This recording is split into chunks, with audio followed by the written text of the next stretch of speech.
మాజీ ఎంపీ జోగినపల్లి సంతోష్ కుమార్ ప్రారంభించిన green India challenge కార్యక్రమంలో భాగంగా సంక్రాంతి పర్వదినాన్ని పురస్కరించుకొని చెంపాపేటలోని ఓనస్ రోబోటిక్స్ హాస్పిటల్ వైద్యులు మొక్కలు నాటి జూట్ బ్యాగ్స్ పంపిణీ చేయడం జరిగింది. ఈ పండగ సందర్భంగా అందరూ ప్లాస్టిక్ నిషేధిస్తూ పేపర్ బ్యాగ్స్, జూట్ బ్యాగ్స్ వాడాలని కోరారు. మంచి ఆరోగ్యం కావాలంటే ఇంటింటికి మొక్కలు నాటాలని కోరారు. ఇంతటి మంచి కార్యక్రమం ప్రారంభించిన జోగినపల్లి సంతోష్ కుమార్ కు వారు కృతజ్ఞతలు తెలిపారు.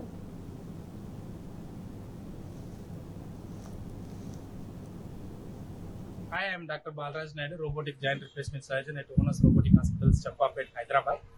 ఈరోజు గ్రీన్ ఇండియా ఛాలెంజ్ తరఫున మేము మొక్కలు నాటడం జరిగింది. ఈ సంక్రాంతి శుభ సందర్భంగా మనం ప్లాస్టిక్ నివారించాలి అన్న కార్యక్రమంతో జూట్ బ్యాగ్స్ డిస్ట్రిక్ట్ నిరోధించాలి ప్లస్ మొక్కలు పెంచాలన్న కార్యక్రమానికి ఈ రోజు చాలా పెద్ద ఇనిషియేటివ్ తీసుకొని మార్కండేయ సార్, నరసింహరావు సార్, జోగల్పల్లి సంతోష్ కుమార్ ఆధ్వర్యంలో జరిగింది. Very good initiative. Onus robotic hospitals ఇప్పటి నుంచి మేము ఈ ప్లాట్ఫామ్ తరఫున మేము కనీసం 1,00,000 ప్లాంట్స్ మా హాస్పిటల్ తరఫున ఈ 1 year లో మేము చేయడానికి శ్రీకారం చుట్టుకున్నాము. నేను doctor Kiran Lakkireddy, senior infection cardiologist, onus robotic hospital, Champapet, Hyderabad.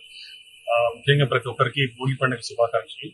ఎలాగైతే మనము ఈ రోజు చెడు మీద మంచి గెలవాలని మనం చెడుని అగ్నికి ఆహుతి చేస్తామో అలాగే పర్యావరణం అనేది కూడా చాలా ముఖ్యము.